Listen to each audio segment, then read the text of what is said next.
Hey, friends. I wanted to come on here and share a little bit. So, today's a big day in my world. I will give a moment for people to jump on. If you come on here, let me know that you're here. I'm using StreamYard to stream today. So, this is on my Facebook and it will be on my YouTube channel. Yes, I do have a YouTube channel. I'm not super active on there, and that will be changing in 2024 as well. So, if you're with me, let me know you're here. Say hi. Let me know you can hear me. Let me know where you are, where you're from. I prefaced this video with 24 years of new life.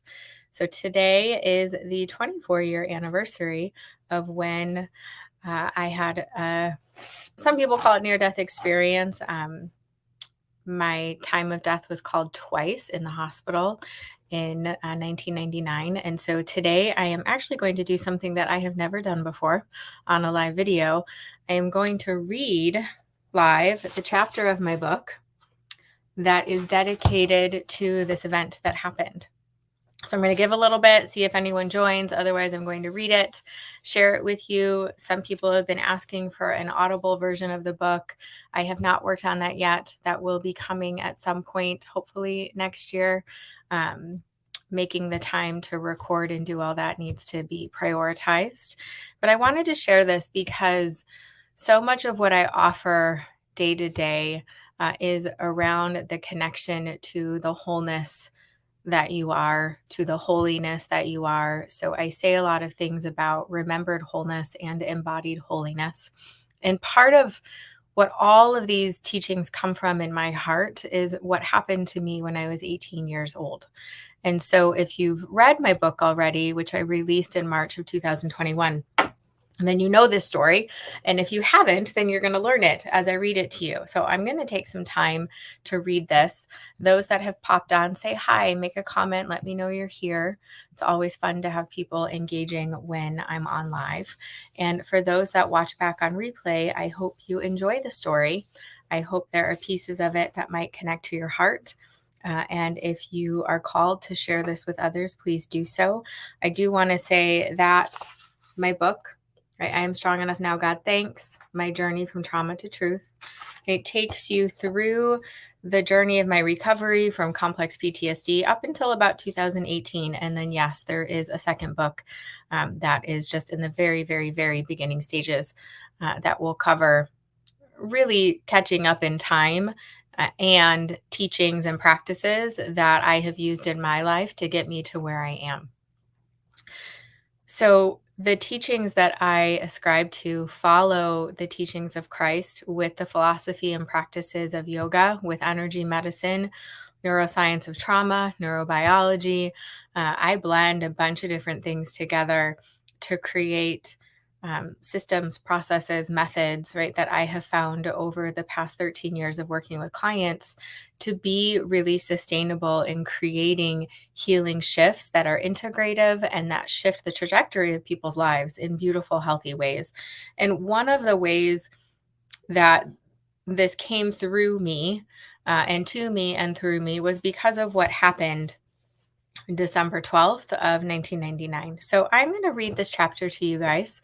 If you're joining in the middle of this, I am going to be reading the chapter of my book that is called Resurrected Life. It relates to what happened to me on December 12th in 1999 and then what has happened since then as well. So the preface of this, so this is chapter 10 in my book, you guys, is I was telling my doctor in 2016, I had an integrative doctor, and I was trying to help her understand why I was experiencing some of the things that I was experiencing in regards to my mental health. And she had never heard the story before. So in the book, I preface it with why I'm sharing the story the way that I am. And then I go into the full story. And then the end of this chapter says a little bit about why I lost trust in some of the more integrative Western medicine. And thankfully, that has been repaired since then. But without further ado, my friends, I am strong enough now, God, thanks. My journey from trauma to truth. Chapter 10, Resurrected Life. Here we go. I was 18 and a freshman in college at Arizona State University. It was finals weekend, Saturday, December 11th, to be exact.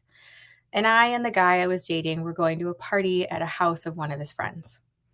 My boyfriend, who I had met my senior year of high school while still reeling from the move to Scottsdale, was a not so nice guy. He was transient, from a broken home and childhood, and always meeting strange people. He was also not the kind of person my parents and my friends liked. However, I believed I was in love with him and him me.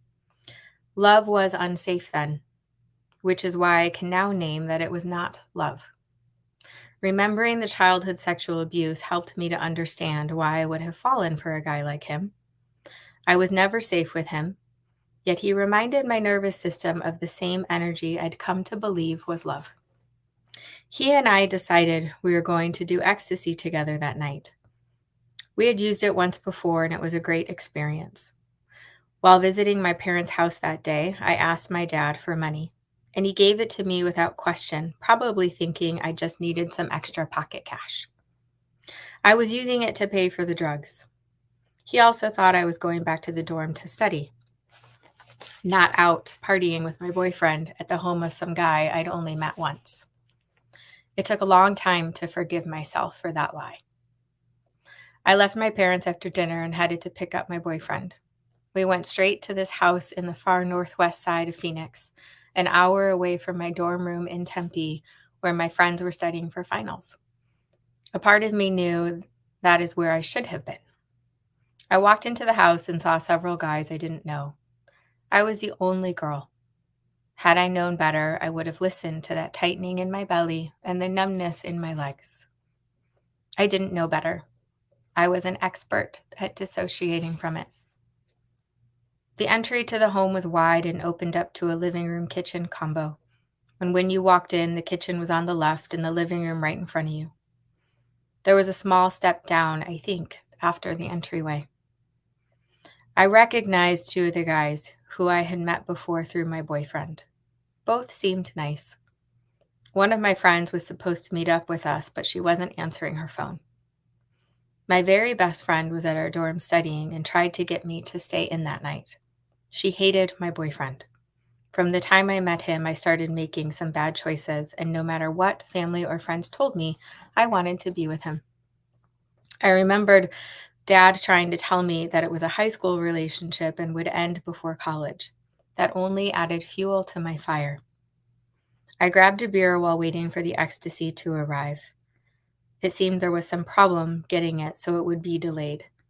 Again, another sign that I wasn't making the best choice. And again, I ignored it. My boyfriend asked me to come into the garage. They turned on some dance music. A few of us started dancing. Loud music, flickering lights. A couple of the guys were going to grab more beer, and I wanted to go with them. One of the guys I knew drove, and my boyfriend took the front passenger seat. That was strange. Why wasn't he sitting with me? Some other guy in the back seat next to me. I was behind the driver. We went to a local gas station for beer. Then I recall the driver saying, "Want to see something cool?" He drove us up to some mountain lookout area and had me get out of the car. I was standing at the edge of the mountain looking at thousands of stars. Every time I look at the stars, I stare between them, at the space between. The blackness, the void, the beyond the beyond. Ever since I was a kid, I wondered what was beyond the beyond. In the darkness, in the black. What was holding all the stars in place? I used to want to be an astronaut. Space Camp was my favorite movie for a long time. Escaping Earth sounded exciting and safer than being on it. We got back in the car, and when we arrived at the house, the dancing continued. They called us, my boyfriend and me, into the house. The drugs had arrived, delivered by a woman I had met once before. There were 3 of us taking ecstasy, and I recall seeing the 3 pills in the woman's hand. She was standing at the entryway of the home right inside the front door. She held out her hand to my boyfriend, me, and one other guy. And I remember clearly thinking that these pills looked totally different than the ecstasy I had taken a month before. I took it anyway. We each took one, and she and her friend left, and I went back to dancing in the garage, knowing it took a bit to sink in. After more dancing, I came inside and stood over the kitchen sink. I was warm and starting to feel the effects of the drug. I remember people sitting on the couches. My boyfriend was standing opposite the large kitchen island from me. I said, "This stuff is amazing." And the rest of what happened to me is a combination of hearsay from my boyfriend, my parents, and Kent. My direct remembrance from in between worlds and over time through visceral memory, flashbacks, somatic memories, dreams, nightmares, and trauma therapy. The following is what my boyfriend shared with me, and I have no memory of any of this. At that moment, I fell into seizures on the kitchen floor. It was a little after 1 a.m., December 12th, 1999. They didn't call the paramedics. Instead, they placed me in the master bedroom alone. And when he came back in the room, I was unconscious on the bed and having seizures. He was trying to keep me from choking on my tongue while seizing. He said he even stuck his hand in my mouth to pull up my tongue. I was in full epileptic seizures continuously. I had never had a seizure prior in my life. At one point, he said I threw up everywhere. He proceeded to undress me down to my bra and underwear. And after a few hours, he said I lost complete control of my urine and bowels. At this point, he said he put me in the tub. Mind you, I was still seizing. He said he wanted to call 911, but the people he was with forbid it. You will understand why they felt this way later. Finally, after I'd been seizing and unconscious for over 13 hours, they called 911. This was all I learned from him. Here is what I remember from when I woke up. I looked to my left and saw Jesus sitting in a large chair next to my hospital bed, although at the time I did not know I was in the hospital. I woke up again and saw Kent sitting in that same chair. He was smiling, twirling his pendulum. He said, "It's good to see you again." I fell back asleep. My next memory is the face of a nurse pushing my hospital bed down a cold hallway, the bright fluorescent lights blinding me. I was going for testing. I finally woke up fully in a hospital room. I looked around and saw my friends and family. I told them I needed to go take my finals. Then, feeling my neck, asked where my jewelry was. I always wore a very small ruby and diamond cross and a gold chain that my parents gave me when I was young, and a gold and diamond K given to me by friends from childhood. Both were missing. I still did not realize I was in the hospital. Everyone laughed, cried, and was so happy that I was awake, had a memory, and was able to function well. At that point, I was told what happened. My last alive memory at that point had been in the kitchen at the house, as I shared earlier. Pieces started to be filled in by hospital staff, family, and friends. My brothers were there. My brothers lived across the country in Chicago. Why were they there? I asked about my boyfriend. I was told he was not allowed to see me or talk to me, and I was very confused. I was informed by the doctors and nursing staff that I had been drugged and left to die. When the paramedics arrived, I was completely unconscious and only an hour away from death. They told me that had I been left any longer, I would have died. I fought off 4 paramedics as my blood adrenaline levels were crazy high. By this, I mean they were over 50,000. The average person's levels are between 50 and 250. They had to sedate me and strap me down. I thought I was given ecstasy. My blood panel showed I was given a cocktail mixture of 17 different methamphetamines and roofies. My body temperature was over 106, and the hospital staff had me put in an ice bath and use charcoal to try and clear my system while I was still unconscious. "You should be dead," said several doctors. "We have never seen something like this. It's miraculous. You are lucky to be alive." Those words would replay in my mind for many years. I was in a haze and still very confused. Somehow I was aware that it was Monday, December 13th. Somehow I had no organ damage at all. no brain damage, no signs of any kind of memory loss, aside from the time I was unconscious, and many pieces of that would come back over time. The same day I woke up, a team of police officers and detectives came into my room. They asked me if I was willing to press charges against all the men who were in the house that night. They also told me that the family whose house I was at was part of a drug running ring, bringing drugs from Mexico to Arizona, Colorado, and Illinois. I was still unclear mentally and confused. They said if I pressed charges that they would finally catch these guys. They said I could press charges for attempted murder as they'd left me to die. If I had died, they all would have been tried for murder. And as far as I knew, no one else had any ill reaction to the drugs. I asked if I could press charges against some of them, as I was trying to protect my boyfriend, but they said no. It was all or nothing. I chose not to do so. A part of me still wishes I had a way of standing up for what was done to me.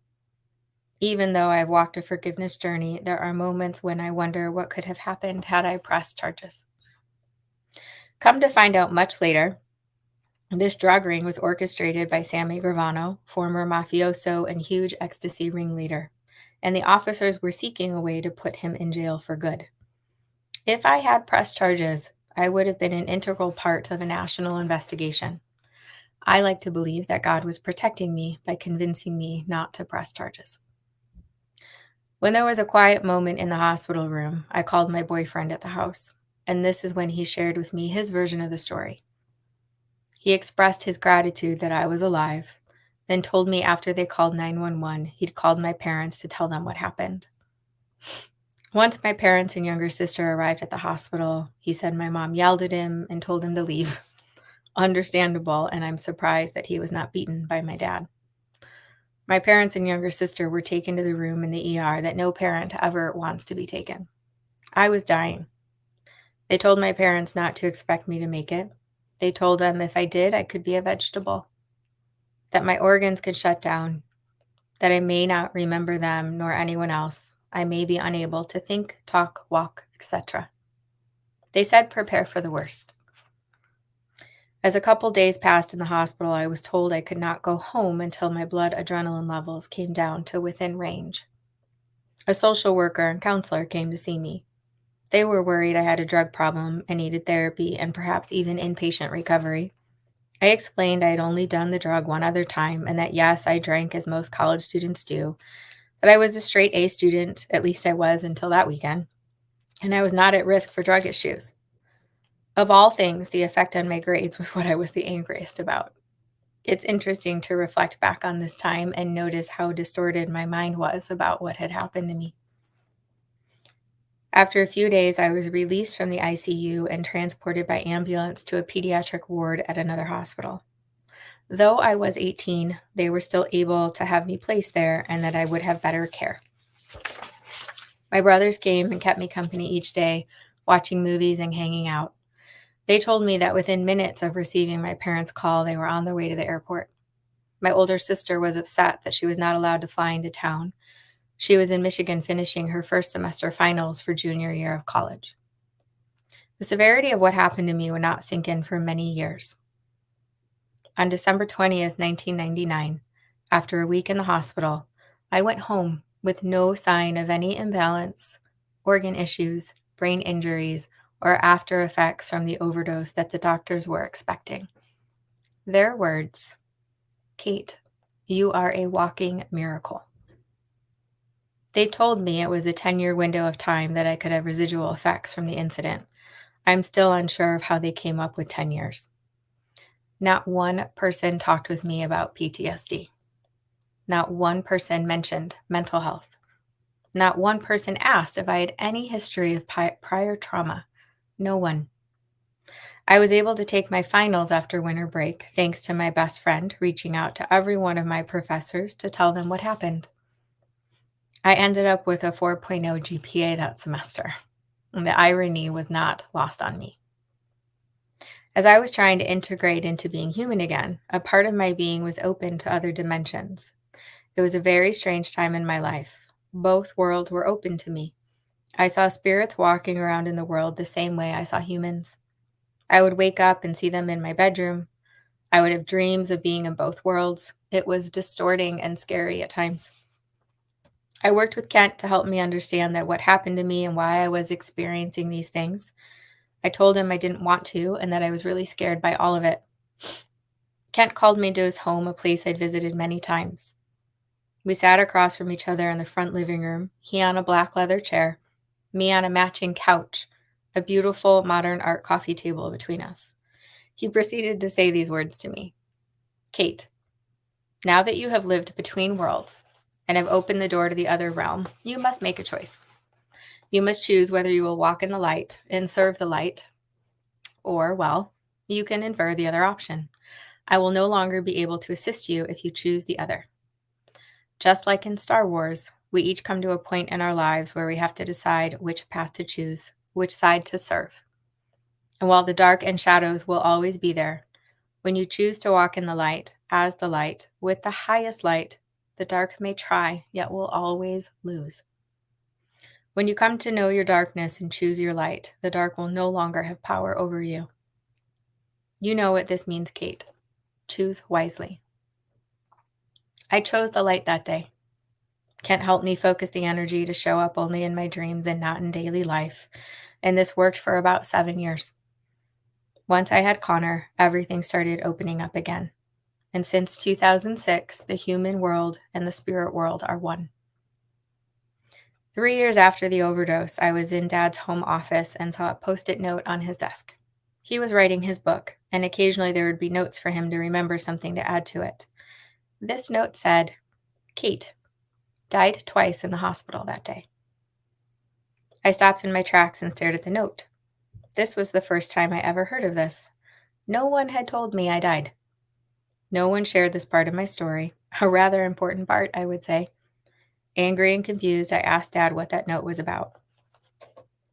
He shared with me that when I was rushed back into the ER, the doctors did not give me much of a chance of surviving.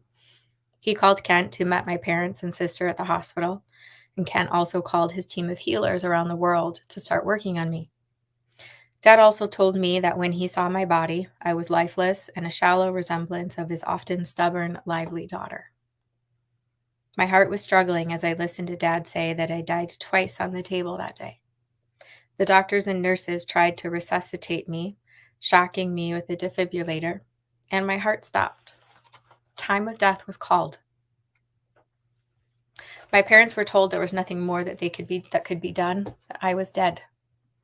My mom and sister were escorted to a waiting room alone, in shock and horror that I was gone. Dad told the doctor that he had someone who could possibly help me, someone with other ways of healing.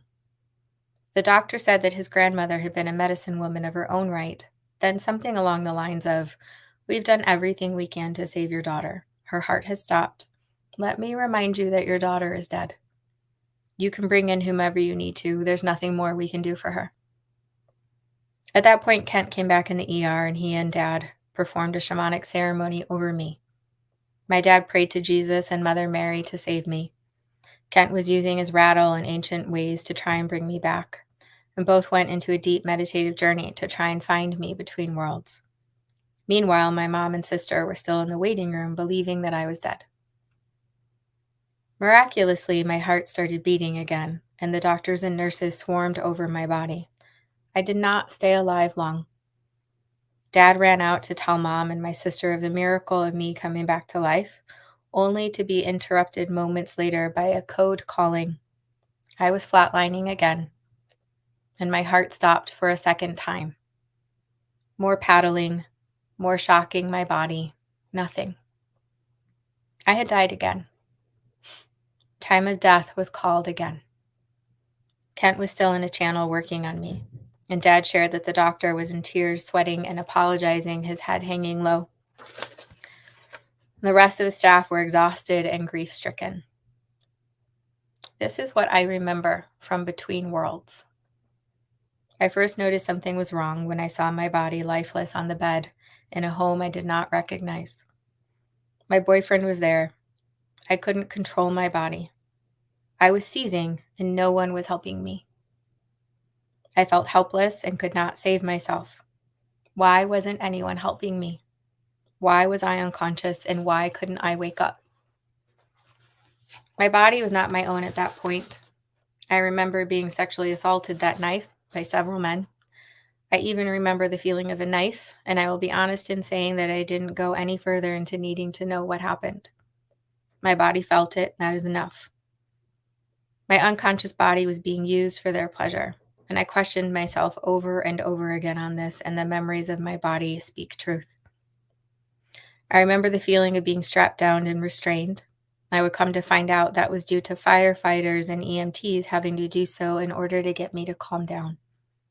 Even though I was unconscious, I was fighting them off of me. The next thing I remember is seeing myself lying on the hospital bed in the ER. I was not recognizable as me. I didn't want to come back to my body. My body hurt. Being human hurt. I didn't want to have to experience more pain and more trauma. My body remembered the sexual abuse, even though I consciously didn't. My body remembered the rape on prom night. My body remembered all the emotional pain, and it was just too much. My body was struggling to stay alive, and my soul was ready to call it quits. My spirit was ready to be free. Being human hurt, and I wanted to be done. I left the hospital and ascended into another realm. I saw a large golden room with a dome-like ceiling and a very long dark mahogany table and 12 chairs. It looked like a beautiful temple. I was off to one side of the room, sitting on the floor in a corner. The room had floor-to-ceiling bookshelves on one side and jeweled walls on the other. I remember the walls being so beautiful, layered in rubies, emeralds, sapphires, and amethysts, all bonded in gold. It was so incredible, I still don't have the words to describe its ornate beauty. There was a large pedestal with an old book opened on it in front of an altar with 3 other books. I would later come to see the title of the 3 books: the Book of Loss, the Book of Beauty, and the Book of Wisdom. I still don't recall the title of the 4th book.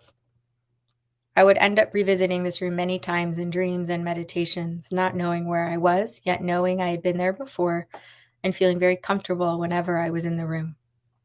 It was in this very room that I would offer forgiveness in 2018 to the people who'd harmed me throughout my life. And I still visit this temple often in meditation and in communion with God. As I traveled between realms, I heard talking, but I was unsure who was there. There was discussion over what happened to me. They were saying I did not choose to take the drug, that I was drugged, and that what I thought I was taking was not what I was given.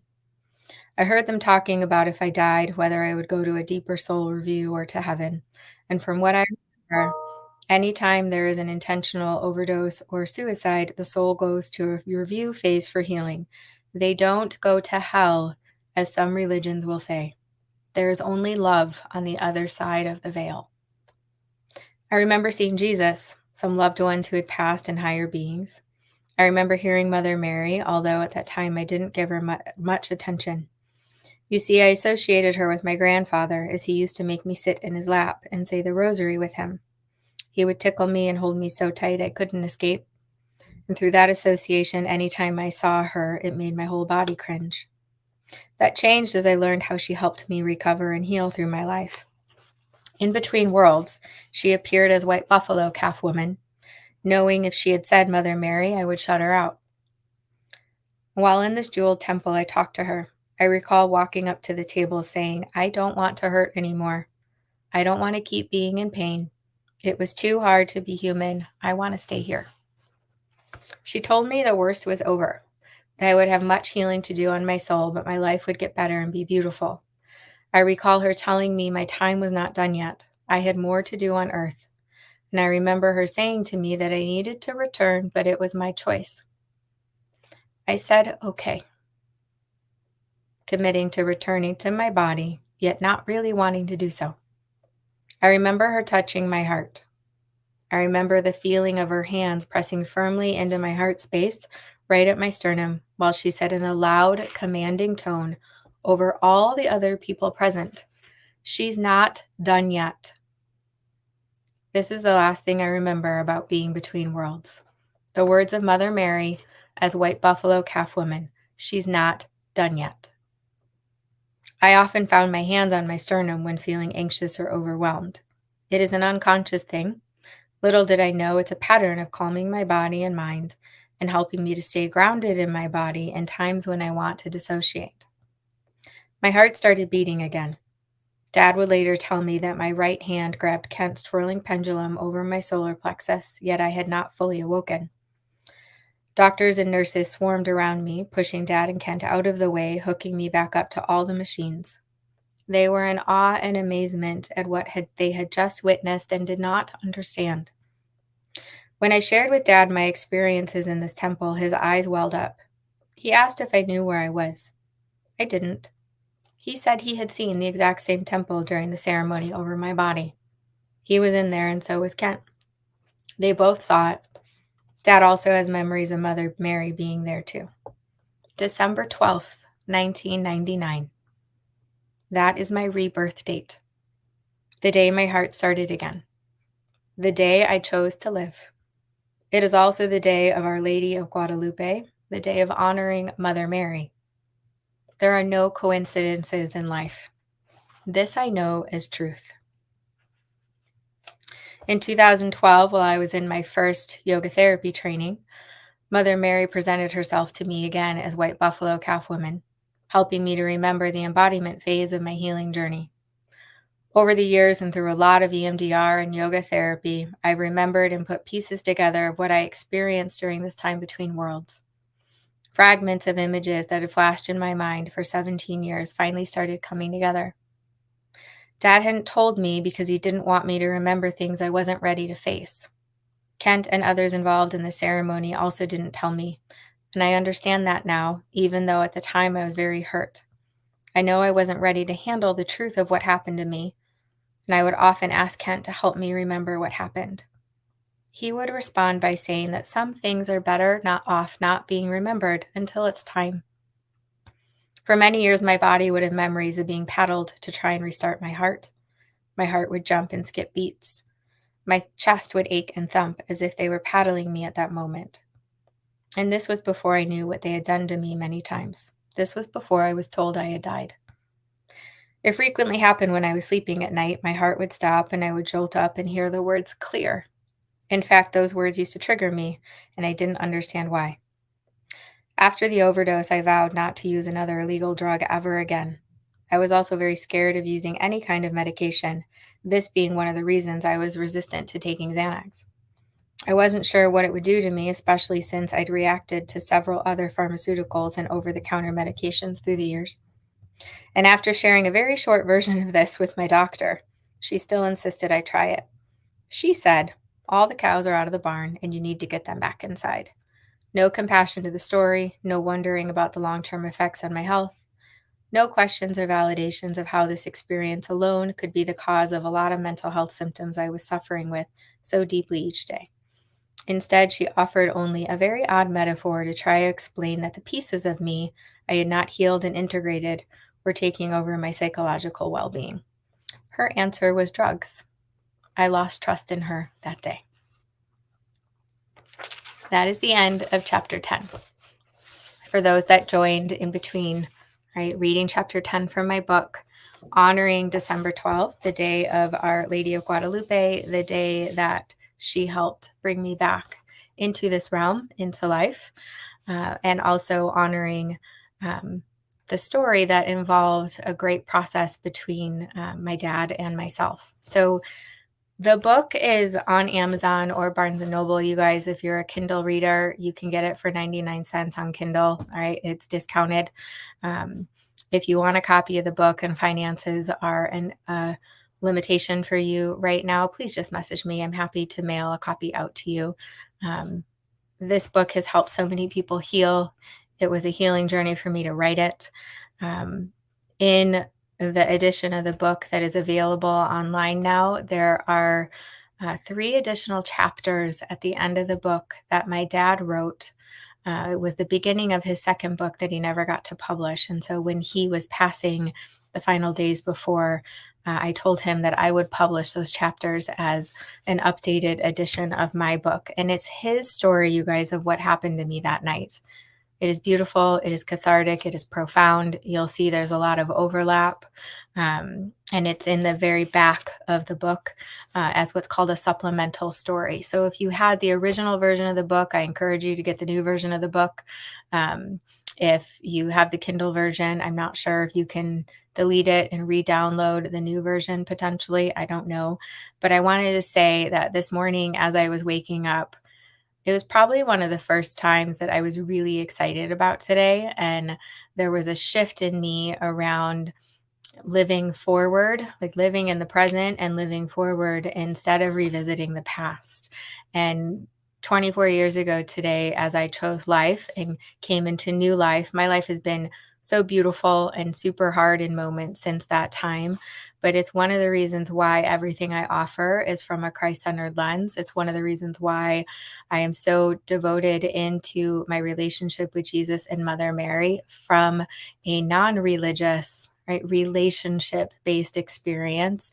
It's also why I'm deeply passionate about shamanic teachings, about Native American indigenous teachings as well, because there is a blend of worlds within my heart that is unexplainable in words often. And so I hope that in sharing this part of my journey and this part of my book, that it might be able to help you open up your heart, mind, eyes, spirit, soul to understanding a greater oneness amongst things. And in a time when there is so much suffering and hurt right now in the world, that we can come together in harmony, in peace, in love, and at the bare minimum with kindness for each other, that we are all walking journeys that we do not understand, and that even smiling at the person working at the grocery store, right, holding a door for someone, doing the basic minimum of kindness that we can, that might change the trajectory of someone's life.